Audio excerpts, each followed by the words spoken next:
Hello everyone, this is AmberAnkNA here. Welcome to my channel. Well, I play a variety of games and do narrations for fanfics. I'm really hoping you enjoy my content. If you do, make sure to comment below, leave a like, and subscribe with the notifications on.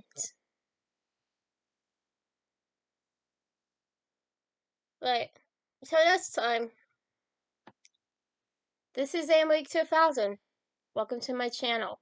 So, hi! Hello everyone, and welcome to The Voodoo Man. Chapter 3, Emerald Green. First day, you hear me cry. Second day, just wanna die. Third day, you tried. Midnight's black as a dead man's eyes. He really not so bad. He is faithful sinner. Walk around the mirror. Get lost by dinner. He's in your head. Lives under your bed. In shadow corners. Placing you to the edge. Will he take it too far? Will he quit when you scream? Is this heaven or hell? Or your nightmare dream? The Death Man's Eyes by Esther Neilin from the Book of Halos.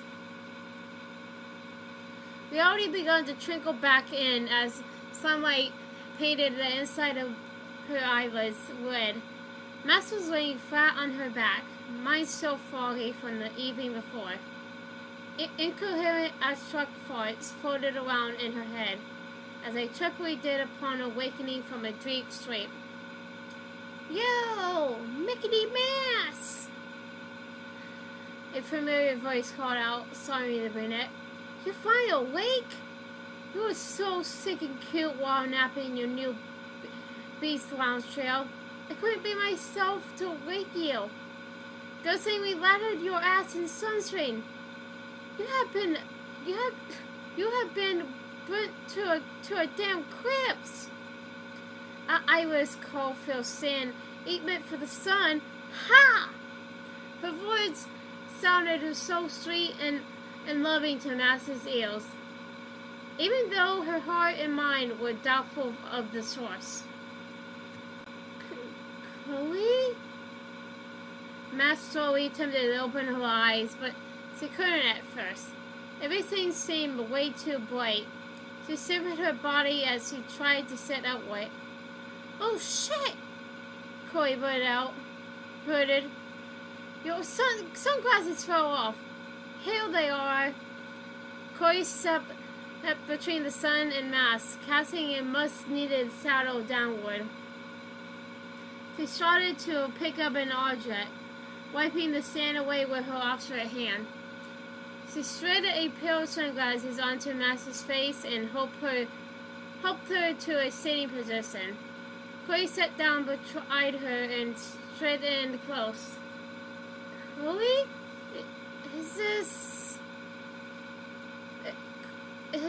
Is that really you? Max's disbelieving voice shook as tears began to fill her confused eyes. She was grateful the glasses hid her emotions in that moment.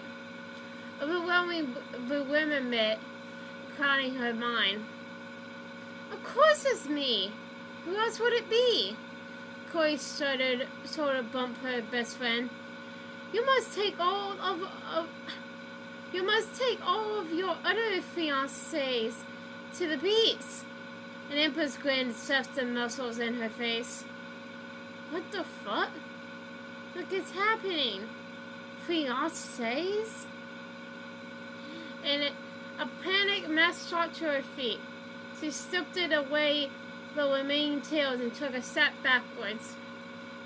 She removed her sunglasses and wiped her face with her shoulder as she angrily scanned the area. It was clearly on a beach with few others around.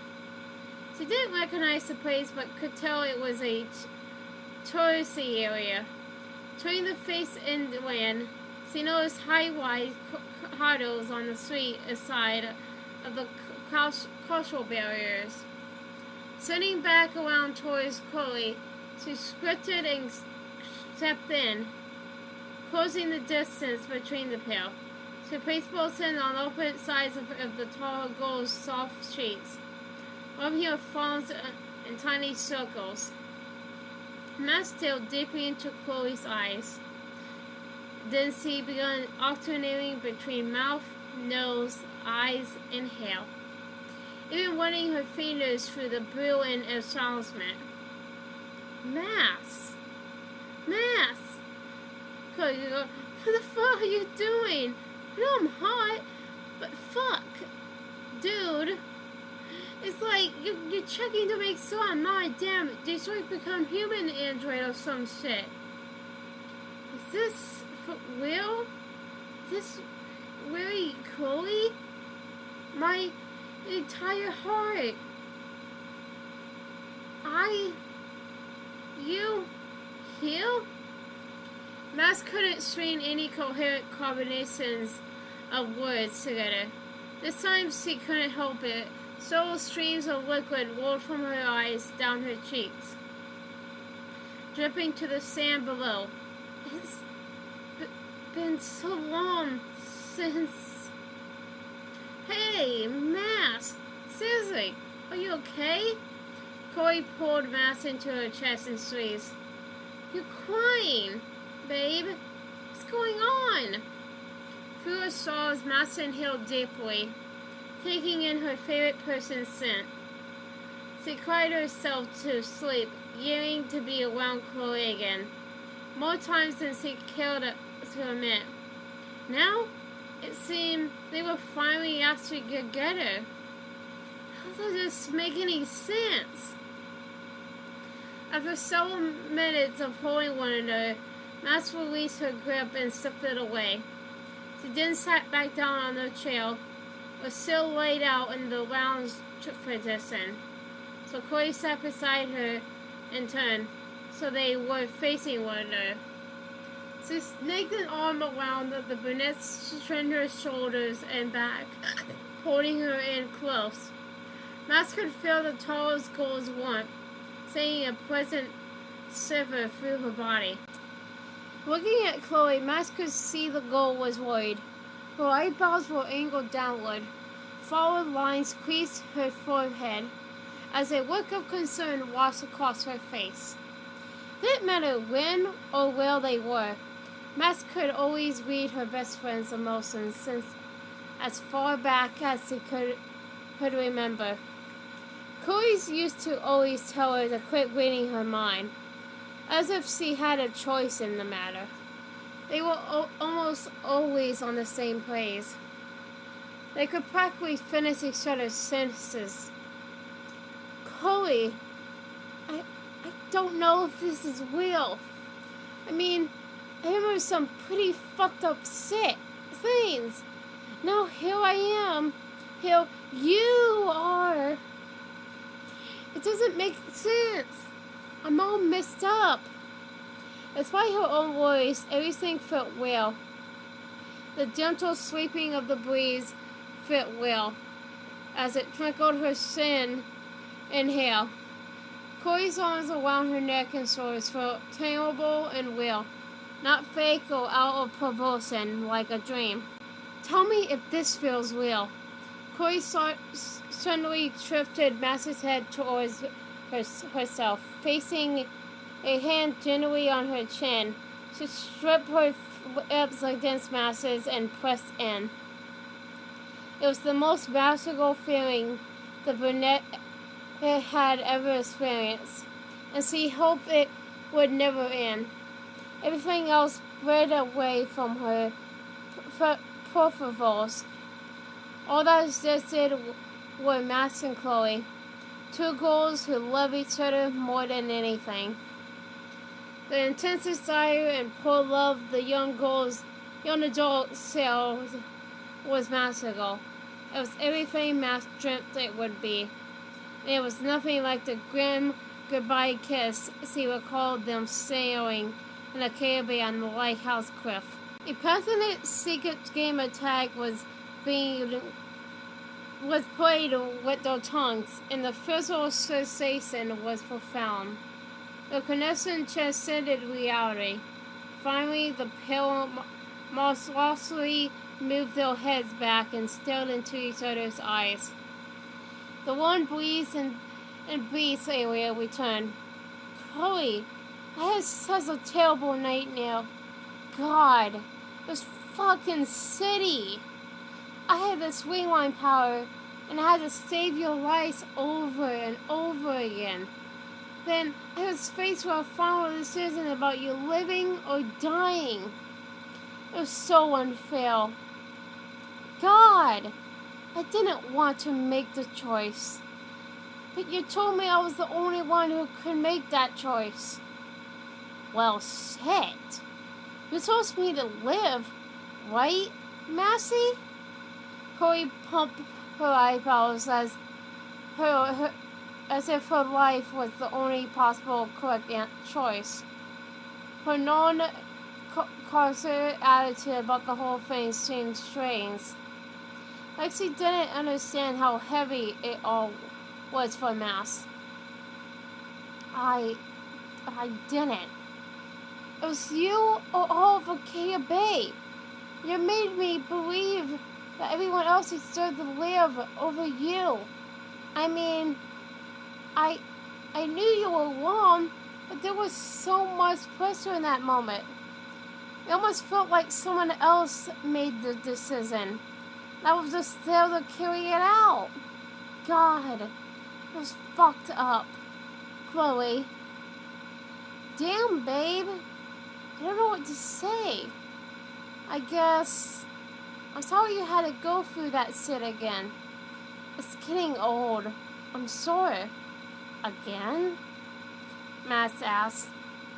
What do you mean by it? It's getting old. Yeah.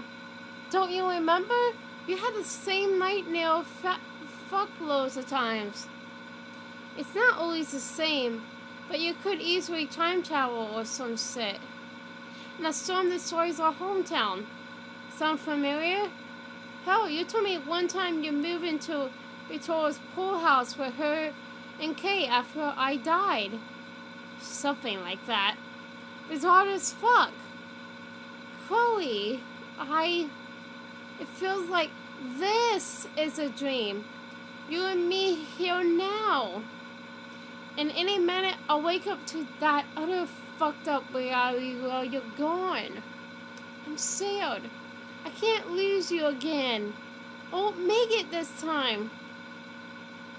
Chloe crushed Master's trembling hands between her own and brought them both to her mouth.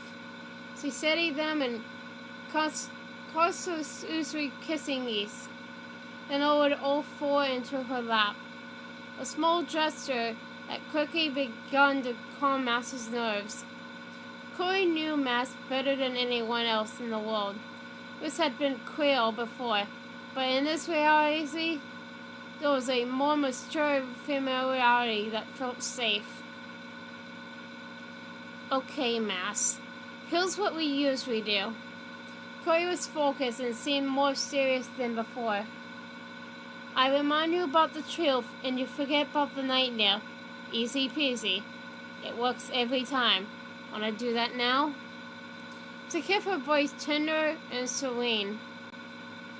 How many times has she been through this with me? Damn. She's probably tired of it, too. I feel terrible she has to deal with my bullshit. Mastas nodded. So, here's what actually happened. My dad died, and you were forced to move to Seattle. Do you remember that much? Sometimes I have to remind you about more things than others. Mas popped her head up and down again to confirm her answer to Chloe's question. After about a week, you ran away and caught a bus back. You're a badass bitch, you know. You said you literally couldn't live without me. Can't blame you there. Ha! Your parents were so fucking pissed. It was hilarious. Chloe paused to bitterly laugh. Then she continued, but thankfully, they let you live with me and Mom. Basically, we grew up together. I needed you badly after Dad died. You needed me too.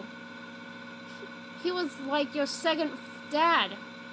We both had each other. It was enough. More than enough. More like it was exactly what the other needed. So we reached our hands and leaned in for a hug. Mom needed us too, in all honesty. It wasn't so dark after you came back to me. You were my light, Mass. Wowzer. Mass didn't know how to respond. She was astonished by what she was hearing. Many emotions rushed through her, and she began to grasp. The weight of her most painful regret lifted from her mind. Wowzer? Ha! You haven't said that in a long damn time, babe. Chloe, it's like I remember this entire other life. I know what you're saying is true too. Somehow, I have these memories as well. What the fuck is happening to me? I feel like I'm going crazy. Like I'm being pulled in different directions. I'm not sure, Massey. How do we get past this? All I know is this is where you're meant to be. With me. We're Mass and Chloe, you know. We can handle any shit the universe throws at us. Fuck them all. Where are we now, Chloe? Are we on some sort of vacation? Mass screamed out towards the ocean. Chloe giggled, but sent a welcome timber through Mass's body. After you graduated, we moved to a big city. We just started driving on a whim and ended up here. I've never been happier. Mass, I love our life together so damn much. I love you so damn much. She puckered her lips and created an isolated sucking noise. Ill kiss down, enticing a playful smile from her partner. There it is! My favorite smile in the world. Good thing you're mine. With a smile like that, I'm lucky as shit I got you first. Mass continued to ask questions as he played with Chloe's hair, slowly running her fingers through it front to back, in every possible direction. Chloe was patient and gladly helped navigate Mass's mind back to the present. The more answers Mass received, the more her memories of this reality returned to her. She grew more comfortable as time moved forward, sitting on the beach and being in love with the goal of her dreams. Everything was perfect. The two lovers played in the sand like kids, stepped into the ocean a couple of times to cool off, and walked around collecting seashells. They kissed and hugged periodically. The day was wonderful. Spending time together, essentially doing nothing, filled Mass's heart in a way she had never expected, but had hoped for what felt like an eternity. As the sun began to descend, the couple kissed and cuddled together on a blanket that Chloe spread out on top of the sand. Wait a minute. Mass hesitated. She had one follow-up question that she certainly didn't want to ask, though she knew she had to, for her own sanity, at least. What happened to Waste Amber? Chloe uneasily shifted. You mean the girl that went missing back in high school? Yeah, I guess so. Mass could feel the grimace forming on her face as she awaited Chloe's answer. I don't know what happened to her. She was never found. As far as I know, haven't we thought about it or kept up with any news? Chloe sobbed and went back to playing in the sand. I'm sorry she just ran away or something. So, you two were never friends? Or more? Mass shivered, thinking about Chloe being with Weisel instead of her. Even though she knew the terrible fate the actors suffered, she couldn't help but feel jealousy inside her heart. However, knowing she didn't run from her grief like she thought she had previously, grew her a boost of confidence she hadn't experienced. She was there for Chloe during the darkest time of her life. No way, dude! What's wrong with you? I mean, shit! I can count on one hand how many times you and me were apart. Like, literally. See, hang out with those other West broadcast assholes. I think. Fuck all those splits. We didn't need them. It's you and me. Always, babe. Chloe playfully winked at Mass. Like I said, that's all messed up lately. To be honest, being here with you is all I dreamed of for so long. Maybe it doesn't make sense to you, but this is like a miracle to me. I love you so much, Chloe. Like waking after a fading dream, Mass's past memories felt further away from her grasp. Chloe smiled and quickly pet her fiancé on the lips. So damn groupie, Caulfield. Wasn't that the line you said when you proposed? It was definitely close. Holy shit. I proposed?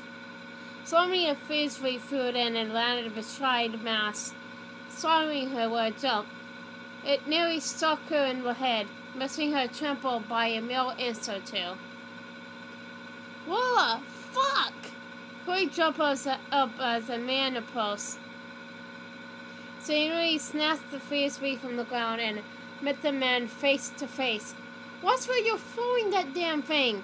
You could have hit my girl, dude. Then I would have had to kick your ass. Her chest was puffed, and Mass knew her fiancé would fight the man if it came to it. Mass couldn't clearly see the individual's face since the sun had set nearly an hour prior, but he worried Chloe was being a little too direct. It's fine, Chloe. No worries. We're good. Come back and sit with me. I'm so sorry, the man said, turning towards Mass. His emerald green eyes caught a glint from the moon and shined brightly. His voice sounded familiar, and it made Mass's heart sink with fear. Thank you. I'll be more careful next time, child. That voice. Those eyes. What the fuck? Chloe! Mass screamed, drawing her best friend to her side. Mass, what is it? Chloe, don't leave me, please. It was the best day I've ever had in my entire life. Don't go. What are you talking about, babe? I would never leave you. This isn't real. The fucking Voodoo man did this. It's him. Fucking Frisbee dude. Her brimming caught, and she could feel the bile burning up in her esophagus. No! God! Please, no! Tears began streaming down her face, and she could feel her grip on reality sliding from her. Chloe was replaced by nothingness as her image dripped away down from her arms like a liquid spilling from a pitcher. No! No! No! And a warp serve of vivid colors mist around in her perception. The beast and all of her surroundings vanished. She knew she was being pulled away, and it broke her heart all over again. Fractured into countless pieces. Her first desire was to pick through the broken shards and try to put it back together. But it would be no good. Finally, Mass stopped resisting the transition. She peacefully sat and waited. She didn't have the will to fight any longer. After some time, she opened her strained, bloodshot eyes. He was sitting at the table in the backyard behind the sack, staring into the weighing it green's eyes of the Voodoo man. A smile stretched across his face. I really am sorry, child. His grin faded a bit. I guess I probably should tell you something inspiral now. Like why you had to go through that. And perhaps something about the reality you experienced being wear in your heart or whatever. I do not have the words. What you witnessed was not your destiny, obviously. It would never happen like that for you. Though it may have existed in some universe somewhere, I suppose. Truth be told, I do enjoy your suffering. It is like a drug to me. Call it my toxic trait. He grinned again. Fuck you, Voodoo bastard. Mask looked to the ground and noticed a hand-sized piece of jugged sheet metal. If I can't be with her, I don't want to be at all. She imagines inkling the softest and towards her neck, pressing down and dragging. Her outstretched arms struck as she reached downward, and her breathing became deep and erratic. I am not surprised by your response. I could tell you love her with all of your heart. It might be the purest form of love I have ever seen. But look, what am I supposed to do? I have a problem with hurting others. I moved way out here to disappear from everyone so I would not do this anymore. You came all this way, desperately seeking me. Kudos for actually finding me, by the way. But I am not exactly a good guy. I have these urges, you see. I was actually going to prohibit you from drinking my concoction until you came back down here and baked for it last night. His voice sounded monotone, if soured, like he genuinely regretted his assassins. As the mask picked up the swap opposite, she knew there would be no turning it back. Once in hand, she realized she would go through with it. She had experienced her ideal heaven. Now she was back in hell. That's how she was about to grab the middle. Max, no! You can't do this to yourself. Corey's fierce voice returned, stopping Max from continuing. What other choice do I have, Chloe? I can't live without you anymore. I can't. It hurts too damn much. Put it down, Max. Please. We'll find another way. I promise you that. I fucking promise. Max raised her hand back up. Ah! We'll find a way, Max. Trust me. Max reached inside her jacket pocket and located her smashed-in pack of cigarettes. She placed one in her mouth and lit it. It didn't exactly make her feel better, but it was something that she could control. The Voodoo man looked on with a truthful smile. Hi everyone. This is AmberAnkNA 2000 again. Well, I hope you enjoyed the video. Because, you know, I really did enjoy making it. But, so I hope you enjoyed it. Comment, like, and subscribe with the notifications on down below. Till next time, bye!